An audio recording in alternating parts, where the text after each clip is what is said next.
Welcome, welcome, welcome.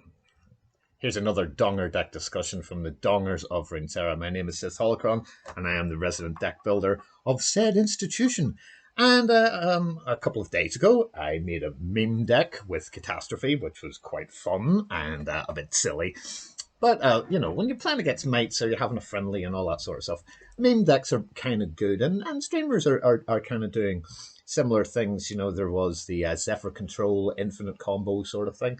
And I thought, I wonder, can I make a deck like that isn't Zephyr, because now Zephyr cannot clone itself after the roar, making it zero, yada, yada, yada, yada, yada, yada, yada. And I think I might have made one. So, here is my infinite Yeti deck.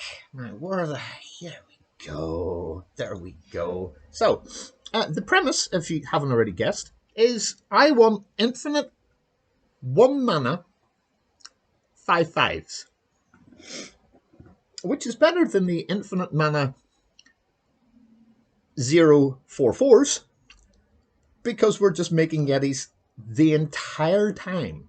And it only takes a couple of cards to trigger this combo off. And the best thing about it is, you're not waiting until turn 10. This deck just rocks. So here we go. Let's get into the deck and we will show you what we've got.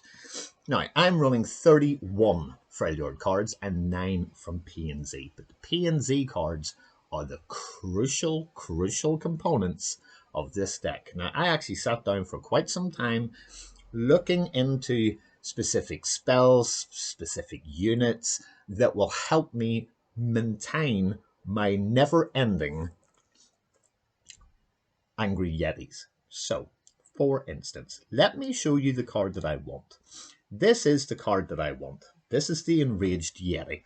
And he is not a happy boy. Giant claws, ridiculous beard, even more ridiculous eyebrows, red eyes of Vader. Yeah, he is mean. So I have always liked the Avazarian Trapper. So for 3 mana, you get a solid 3/3. And when you're summoned, you shuffle an Enraged Yeti into the top 3 cards of your deck. So on turn 3, you want one of these. This is the kind of key card that you want in your mulligan. Because 3 rounds later, at the very most, you're going to get one of these. And there are cards that you will want to hard mull for, because it's a combo deck. And the combo requires 3 cards. Number 1 is Avazan Trapper. Get the Avazan Trapper in. Then use one of these. As soon as the card hits your hand, at the round start, pick a card in hand and shuffle 4 exact copies of it into your deck. We are running 3 of these. We are running 3 trappers. That's the second card in the combo. You 100% want to hard mulligan for that. The third card that you want is the Yeti Yearling. This is a brand new card. A wee baby Poro Yeti sat there holding on to his little... Oh, isn't he cute? He's awful. But when he dies, you get 2 more of these. So we're getting 3 from the Trapper. We're getting 2 from the Yearling. So we'd quite like one of those as well. So in an ideal world, you want this, you want this, you want this, and then you want this card. And oh my God, is this good. You would play Trapper first.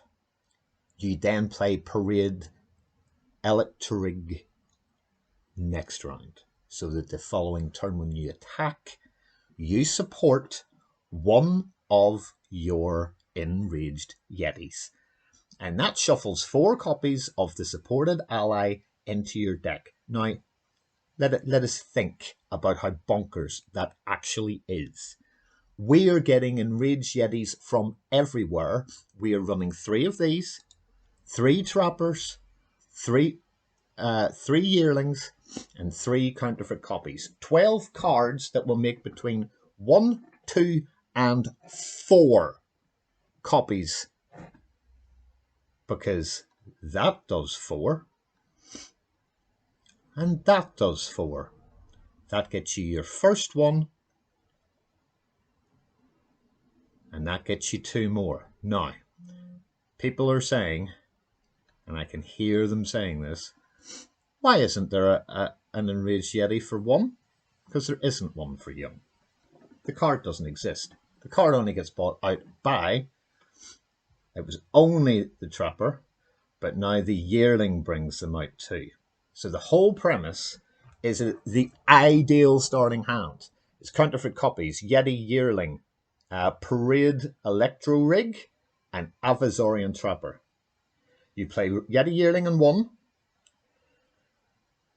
Keep him alive until round 2. It dies. On round 3, you drop down the Trapper.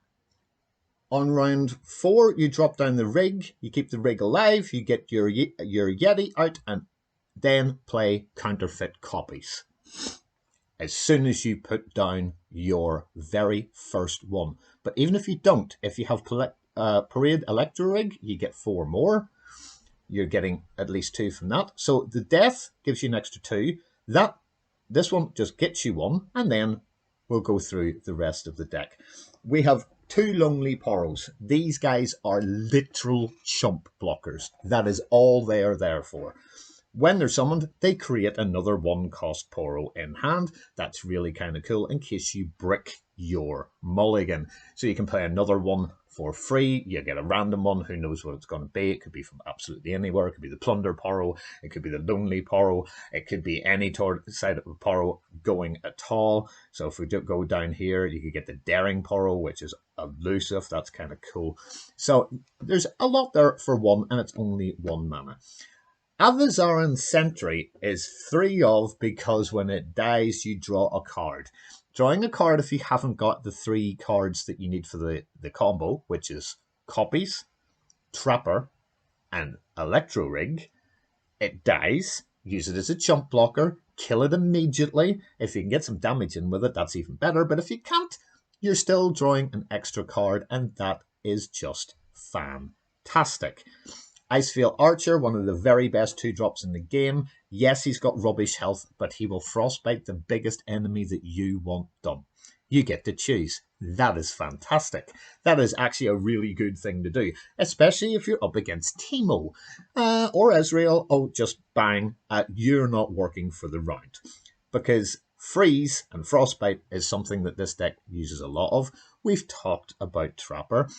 And then here is another great new spell. This is Call of the Wild. So for the top 4 cards in your deck, draw each Yeti, Poro, and Elnuk, and then shuffle the rest back into your deck.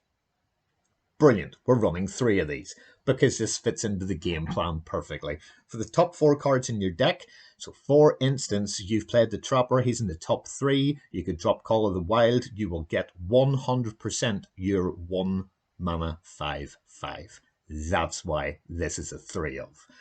We're running 2 Flash Freezes, also costing 3 mana to frostbite an enemy. So there's 5 ways we can stop elusives, big giant units, Yones, Minotaurs, huge big trolls, all that sort of stuff. No, you're not hitting me. I don't care. You're just frozen. And you let them attack and think that they've got something going in, and no, they don't, because Flash Freeze is a burst spell, and that will kind of upset them.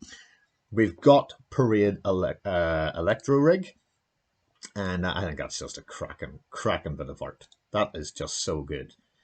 So that is going to shuffle 4 of the supported allies into your deck. So you throw this out, then you throw your 1/5 out. That's 4 more cards of Yetis in the deck. Bubbling Bjerg. What a boy. What a boy. So if we've got maybe a couple of these things going, Babbling Bjerg 9 times out of 10 brings you another Yeti. Now sometimes, and we have got other Yetis in the deck, we have the Ancient Yeti, but we'll get to him in a wee minute. He's bringing out a unit with 5+ power, the Yeti that we want, the one that we need, you know, is a 5+ power card. So 3 Babbling Bjergs, which is fantastic. I was thinking of putting Kindly Tavern Keeper in it, and then went, no, let's not do that. Bull Elnyuk, though, is the workhorse. He is the Gigi Wijnaldum of Freljord. A 4/5 for 4 mana is fantastic, really dangerous on offense, superb on defense, can take big hits, can be smacked by an early Vi. If they've only had to put her out at like 2 or 3, it will survive. Not that Vi's going to take it out, because, you know, that won't kill it. She's 4 tough, but it'll certainly block her if she doesn't take anything. And there are other big units as well, like Yasuo and all that sort of stuff. He can do his 4/4. He only puts it down to 1, but because he's got 5 health, Yone dies, and that's great. So the ultimate chump blocker, the Bull Elnyuk. But you may notice that that's only a 4, so Bjerg can't pull him. And then we have a really interesting card, and this card has intrigued me for quite a while. The Ancient Yeti is very expensive for a 5/5, especially as we're running Yetis at 5/5 for 1 mana. So why are we putting this in here? So if you get this early, each round end, it reduces its cost by 1, and I normally get these out for like 2s and 3s. That's still not as mana efficient as the horrendous one that we get, like this, the Enraged, but the Ancient Yeti just gets cheaper and cheaper the longer the game goes. But this is not a long deck. This deck wins before turn 10. Asol doesn't hit the board. This isn't a mean deck. This is actually really kind of good. So there is always that. And then we're running 3 progress days. Again, if you've got a really wide board stance, which is what we want Yetis across the bottom of the screen. Once you've done that, progress day, get more. Absolutely, get more. The more that you can get for even cheaper, your Enraged Yetis cost 0 because they're reduced by 1 because they only cost 1 mana. What a brilliant card Progress Day is. This is probably the best deck for Progress Day outside of any Heimer Vi deck way back in the day. This card is huge. Nobody runs 8 mana spells. We do, because we want the reduction on our Yetis, which refills the board. You can end up getting so many. If you get 2 Parade Electro Rigs out, or you cast 2 counterfeit copies, we can end up with around 20 of these Enraged Yetis, which is more than enough to take out anything at all on the board. And if that wasn't enough, the final card in the deck is Pack Mentality. And now everything is 7/7s, and they all have Overwhelm. Good night, Irene. Thank you. This deck is making me feel warm and fuzzy inside. Well built. The smallest things that we've got are 2s of, which is the Flash Freeze and the Lonely Poros. We've got enough here to be able to take on most of the biggest decks in the meta. This destroys Ash Sage.